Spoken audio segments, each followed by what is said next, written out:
Good morning, Commissioner Fishman.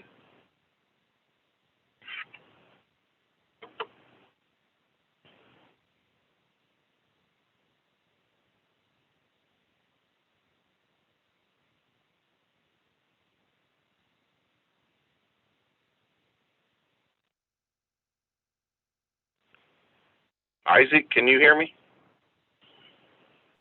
Yes, Commissioner Bird, I can hear you. Okay. That was what I needed. Thank you, sir. Good morning, or good afternoon. Good afternoon.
Hello, Good afternoon. Commissioner Bird. How you doing? I'm good. How are you? Well, I'm doing my rate making class here, or excuse me, utility basics. But Good. it's pretty good. But one of the people who's in my little sub working group is Joe's new assistant, and Oh, yeah. I think Chris is going to be terrific. Cool. Good choice, Howdy. Joe. Good to see you all. Thank you for the kudos. I hope you're enjoying the course. You know, you always learn something new. So, Even if it's don't ever do this class again, ever do whose class? whatever class it is you may be in. Oh, You know, well, sometimes that's what you learn. it's the same class 3 years in a row, but fortunately they change it up each year. So Right. it's not too boring. Right. No, it's not too bad. That one is. Okay, I see our meeting instigator now is on here. How you doing, Cynthia? I'm very well. How are you? Doing good. So we got Joe, Cynthia. Teresa, are you here? Yes, I'm here. Hello, everyone. Hi. Terrific. Morning. I think we're at 12:15 now. So yes, we are. So let's do the roll call. Call the meeting to order. Roll call, Mike. Commissioner Hall, Here. Commissioner Maestas, I'm here. Commissioner Fishman, Here. Commissioner Byrd, I'm a present. Commissioner Vicente Aguilar, Here, Commissioner, five commissioners are present. That constitutes a quorum for purposes of the Open Meeting Act. Commissioner Byrd, you're not a present. You're a gift. Ah, Okay. That was terrible. Sorry, Good one. guys. I beg to Good. differ. You wanted to use a four-letter word, and that one was appropriate. I would debate it, but I wanted a short meeting. So anyway, we're on to consideration and approval of the agenda. Mike, would you call the roll? Move to approve. Oh, Second. thank you. Commissioner Maestas, Aye. Commissioner Byrd, Aye. Commissioner Hall, Aye.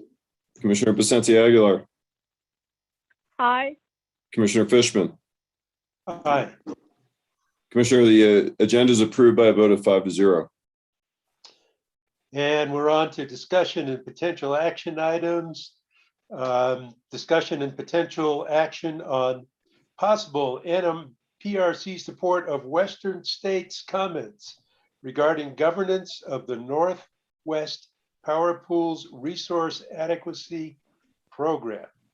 Commissioner Hall, please take us through it.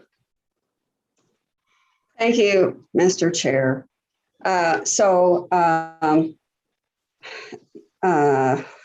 Mike has emailed out to the rest of the commissioners this morning a 3-page letter I had prepared that essentially kind of distills the more lengthy 8-page version of the responses, the comments that have been prepared by the group of Western states. But our letter is to the Western Interconnect Energy Board, which is the back office for getting all these letters and communications carried out. And our letter is just simply to say, we concur, we agree with this larger batch of comments that have already been delivered. And we are not alone in getting our responses back to them after they've actually sent them. They're sending them out today. So, it'll be coincident in time, but there are a number of other states that have had to, get board approval like we're doing before we get commission approval before they can send their comments out. So, so my comments basically distill this 8-page set of comments back down to 3 pages. And what I'd like to do before I just briefly go through what I've written so you can get the nub of the issues, is I want to ask Isaac to put up a diagram I talked to him about. So I figure one picture is worth 1,000 words. And this is just a diagrammatic. If you'll look, Isaac, can you focus in on the left side and maybe expand it, but we only need to look at the left side there and scroll it down just a little so they see we don't even need the orange and the gold. We just need those blue, dark blue boxes. But if you'll scroll, we also want to see the top of the page a little more where it says board. You go up a little, scroll it a little more. Yeah, that's it. Perfect. So, okay, at the top of this diagram, you see the NWPP Board of Directors, and underneath it says independent. And then connected to that is the nominating committee. That's the committee that nominates the board. Yes? Sorry to interrupt, but is everybody familiar with what the Northwest Power Pool project is? Well, that's a good point. I'll refresh our memories on that because it's been probably 3 weeks at least since I've described it to you. The Northwest Power Pool is just as it says, a power pool of trading, energy trading among Western states. We are not one of them. Our state does not have utilities that participate in it. And they have mostly bilateral trades. They're not the same thing as an RTO at all. But they are in the process of establishing a program within their organization that will allow participating utilities in their power pool to share resources so as to have more secure resource adequacy among them. And participants have to come into that organization having already acquired sufficient resource adequacy resources for themselves or, entered into contracts for the future. So they have to come resource adequate. But the objective is to be able to help each other essentially when some of the states experience crises such as the fires in California, for example, or cold weather events, if any hit the Northwest. And the term Northwest is almost an anachronism now because there are a number of states that are not strictly Northwest. They might be North or they might be West, but they're not Northwest. So the footprint of the Northwest Power Pool is expanding somewhat, but for purposes of their resource adequacy program, they don't want to restrict it to the Northwest at all. So that's why they've solicited interest and comments from all the Western states on their plans for preparing this resource adequacy program. So that's where the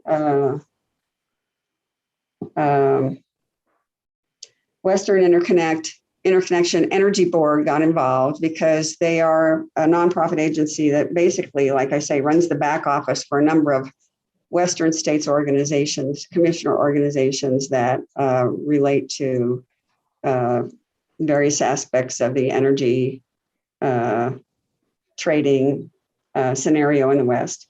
That's where they got involved to basically help with the communications back and forth between the Northwest Power Pool and the other Western states. So the Western states propose this. What we're looking at in these blue boxes is the proposed. Cynthia, just one other comment before you go forward is, as you stated, we're not a member of this. This is a program that voluntarily we can become a member of if we so desire, but they're asking us for input on their structure before we get to a stage where we might even consider that. Correct. Is that a correct way of putting it? Yes, that's very succinct. Thank you very much. And when we say we, the PRC, if any utilities in our state would become a participant in this resource adequacy program, then one of our commissioners would become a member of the Committee of States, which you can see in the middle there. And it's now called the Committee of State Regulators. But these blue boxes are all the proposed structure. All this is on paper so far. The Resource Adequacy Program is not in operation yet. But as proposed, according to this diagram, it will have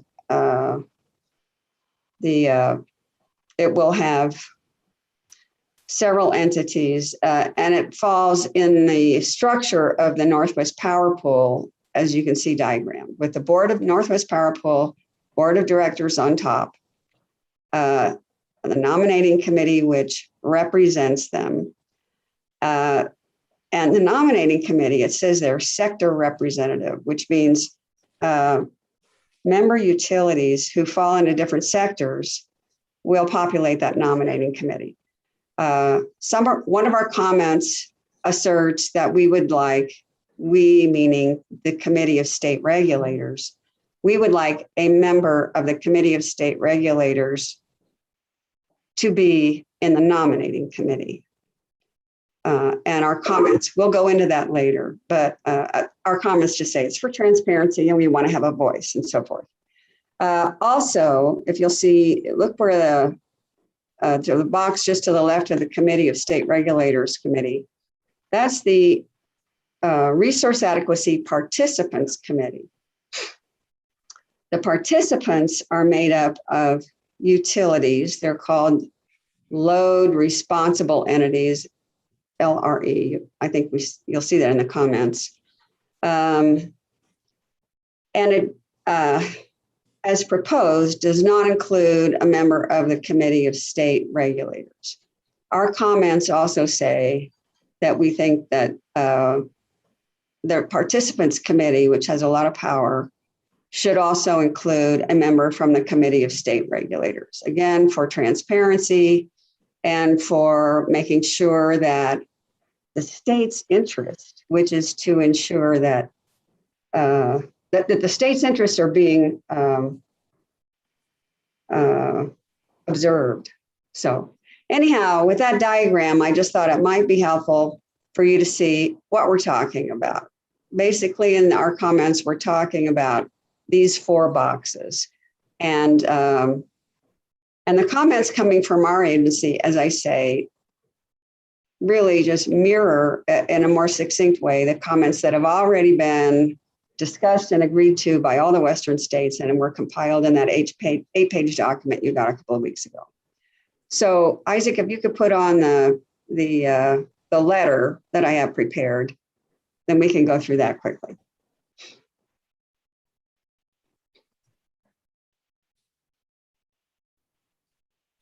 You might want to expand it to be, okay, that's better. So Maury Galbraith is the Chief Executive Officer of the Western Interconnection Energy Board. So this just says we're notifying you that our commission supports the Western states' comments that you provided to us on the governance provision of the Northwest Power Pool's Resource Adequacy Program. And they have a larger document called the Resource Adequacy Program Detailed Design, but the governance provisions were part of that program.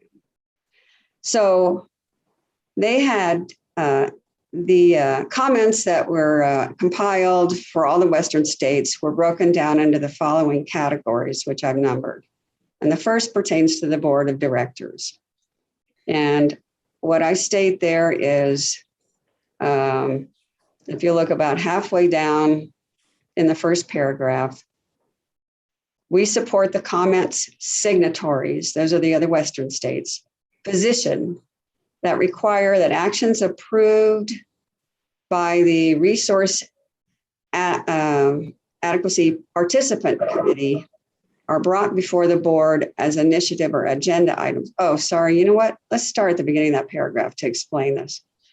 Let's go to the top sentence. In order for the Board of Directors to be as the Northwest Power Pool proposes, an independent entity, independent of any participant or stakeholder in the resource adequacy program, either by employment or affiliation, it must have decision-making control over the resource adequacy program.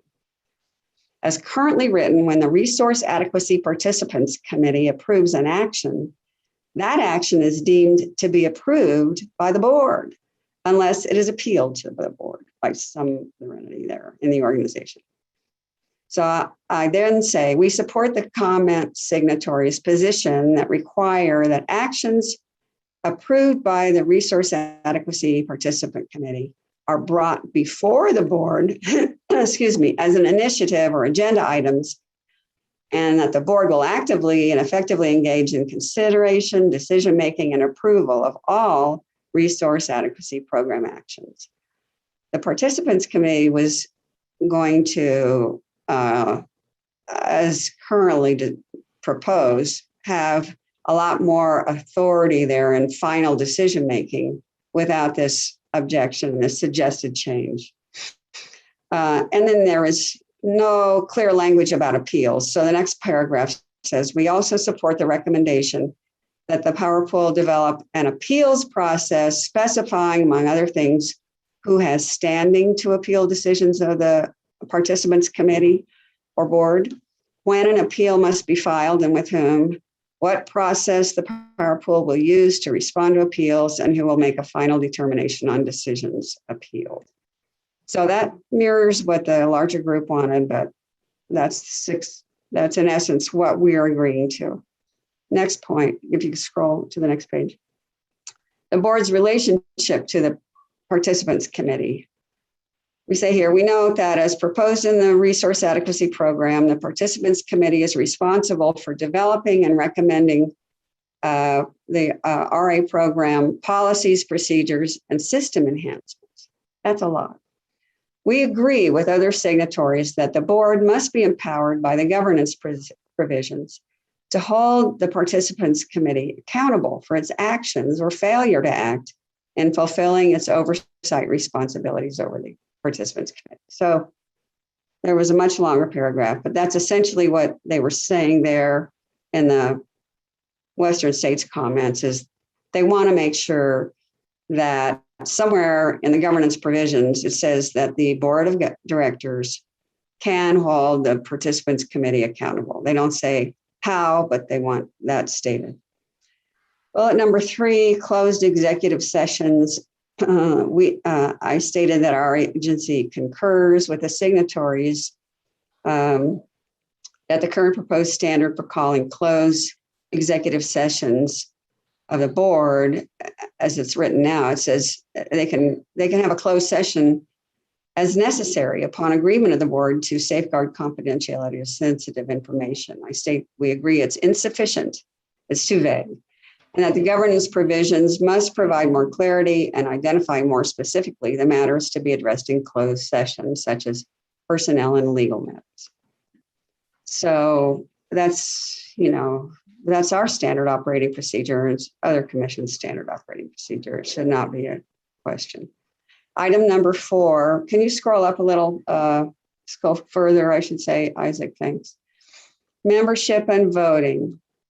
So as currently proposed, the committee responsible for nominating persons to the board of directors, the nominating committee, will have 12 voting members and 1 non-voting member from the Committee of State Regulators.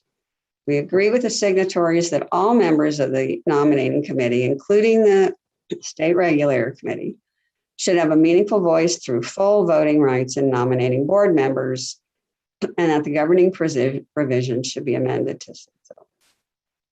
Pretty basic. So number 5, appointments to the Participants Committee.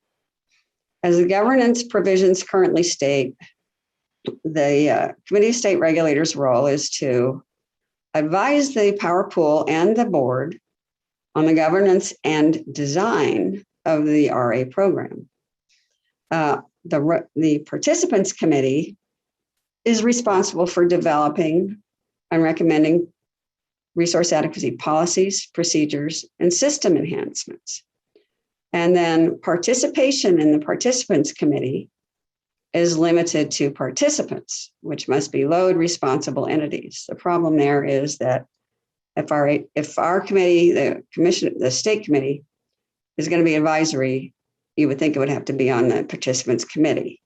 So we say, let's see, also currently, while the participants committee meetings are open to all interested parties, the participant committee may limit attendance in order to discuss issues that require confidentiality.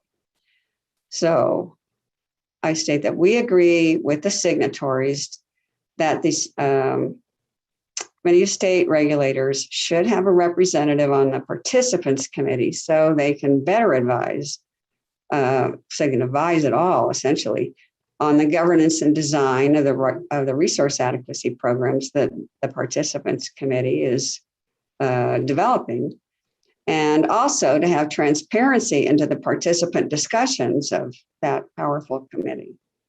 And I think that's only appropriate oversight to make sure state interests are abided by. And number 6, if you could scroll a little further, okay, thanks.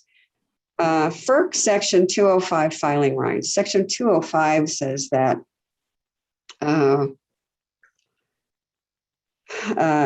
for organizations under FERC jurisdiction, which are multi-state trading organizations,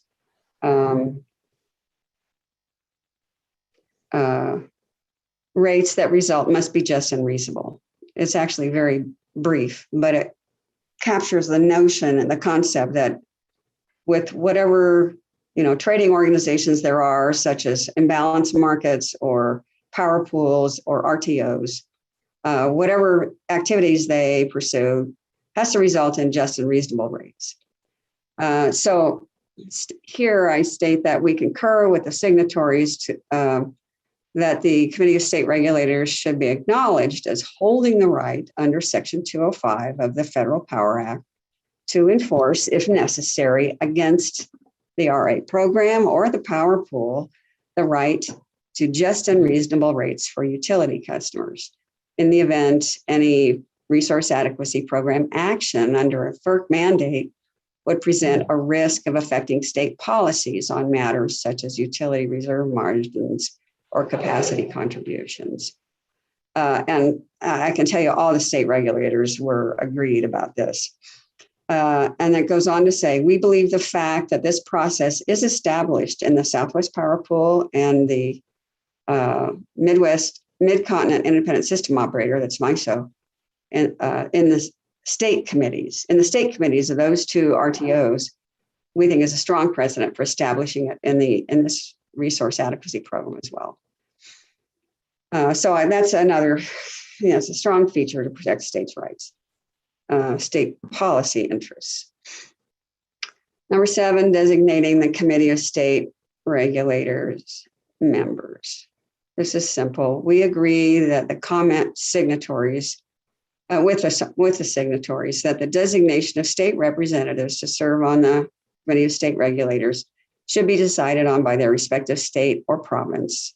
There's a Canadian province involved, because they have different legal frameworks and authorities granted to different agencies depending on the state. Sometimes they'll have the representative of the state regulators be from their energy department, like our Energy, Minerals, and Natural Resources Department. It depends on the state. Mostly it's regulatory commissioners.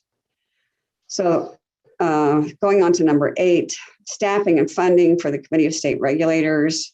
We agree with the signatories that the Committee of State Regulators will need staff support from, and this is worded delicately, an independent regional organization with strong expertise in energy matters. I don't know why. I guess maybe they're going to take bids on it or something, but the obvious entity is the Western Interconnection Energy Board, which is doing all the back office work for these communications here. But they didn't say so. So maybe somebody else will come along. Number 9, maintaining state authority and decision-making.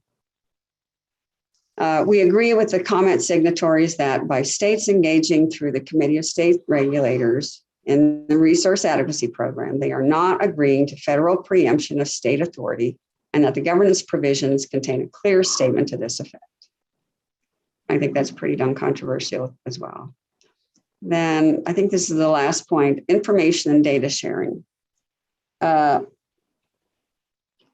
So apparently there was some discussion about having an independent evaluator and what their role is and what's the appropriate level of data sharing, because there are two needs that need to be met. One is that you have to have adequate data sharing from utilities that are participating so that the resource adequacy program can acquire the information, provide it, and establish confidence in the state and the states and the province that they're actually providing results in terms of the ability of the states to support each other for purposes of resource adequacy. There's also a concern, though, that sharing information can compromise confidentiality. So essentially, the position people got to on that issue was we need to talk more about that to figure out how to balance it. So I just say here, we concur with the signatories that more discussions are needed to fully develop the scope of the independent evaluator's role and the appropriate level of data sharing to balance the need for establishing state and provincial competence in the RA program results with the need to protect confidential data. So that's the last point. We're basically just restating, only in a more succinct form, what's captured in the larger document of all the comments that have been agreed upon by the Western states. And I'm sorry to go so laboriously through it, but I just wanted to make sure you all understood what it was about. And if you want to support this, please let me know. So, Commissioner, questions, thoughts?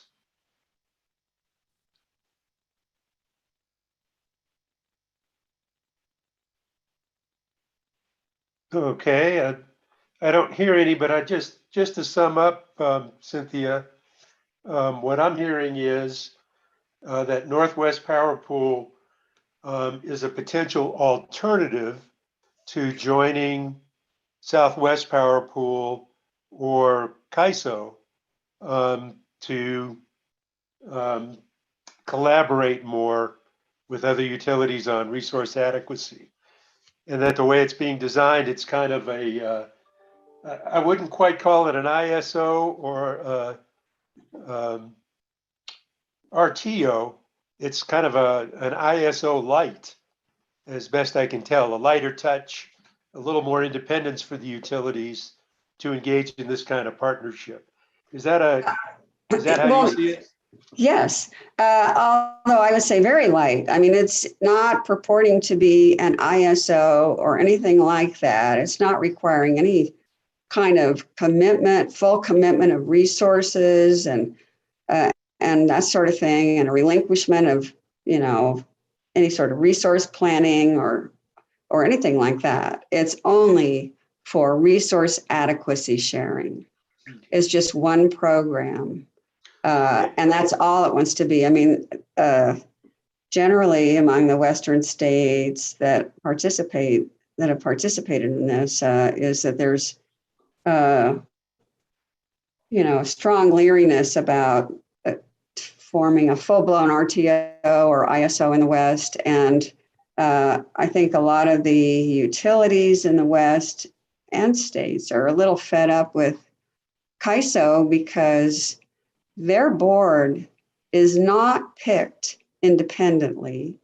It's selected. The board of the CAISO, board of directors, is picked by the governor of California. So it's very California centric. So no, yes, I wouldn't even consider this really as an alternative yet. It's just a first step in what could be other steps in the future. But those steps are looked at, with some reservation at this point by Western states, but they do appreciate that this is an opportunity to improve resource adequacy in the West, which has actually become a crisis at this point because, it actually failed in some states, with the cold weather event and with the fires. Some other, well, California certainly was having, scheduled blackouts, but other states were very close to it or had some instances where that happened. So it's a step that has to be taken now to make sure Western states, have some mechanism in place. So this is the beginning of that. So in voting on this, we're committing to nothing. We're just sending our advice about how they might design the governance provisions of Right. this potential partnership. That's right. This is a very narrow thing we're commenting on, and we're just commenting. We're saying, if you pull this together, these are requirements that we think would be better governance. So we're just providing our opinion here. Okay. Any other commissioner questions or comments? Okay, so I would move to approve this letter. Do we have a second? I'll second. Okay, terrific. Any further discussion? Mike, could you please take the roll? Commissioner Byrd, Aye. Commissioner Hall, Aye. Commissioner Maestas, Aye, and thanks Commissioner Hall for bringing this forward. Thank you. Commissioner Vicente Aguilar, Aye. and Commissioner Fishman. Aye, and thank you, Cynthia, for the great work and the nice, clear, concise summary. Thank you very much. I appreciate everybody's indulgence in having a special meeting like this. I was taking their deadline seriously, and as it turns out, I shouldn't have, I guess. But in any case, Well, there may be we got her done. potential RTO type legislation coming. And it's important we understand this because we'd hate that legislation to be written in a way that might restrict us from looking at this kind of alternative. Yeah, that's it's good to be involved. good point. That's true. Since you mentioned it, I don't know if the rest of the commissioners are aware, but 2 other states in the West at least have passed laws that require that their utilities in their state join an RTO or similar structure and they have different years. One is for Colorado, they're saying by 2030, and I think Arizona is the other state, and I don't know what year. It's sooner than 2030. But that's something we have time to talk about and discuss in the future, and it won't be us, probably, it'll be another commission. But so that is coming down the pike. And I think what's important there is how the statute is worded. If it says RTO and nothing else, I'd be very circumspect about that. But if it says RTO or similar organization, that, something like that, then that would be more appealing. So anyhow, thank you all for being here, and I appreciate it a lot. Okay, with that, I guess we're adjourned until next week's meeting. Thank you again, Cynthia, and everybody have a great week. Thanks. You too. Bye. You too. Thanks. See you guys. Take care. See y'all later. Bye.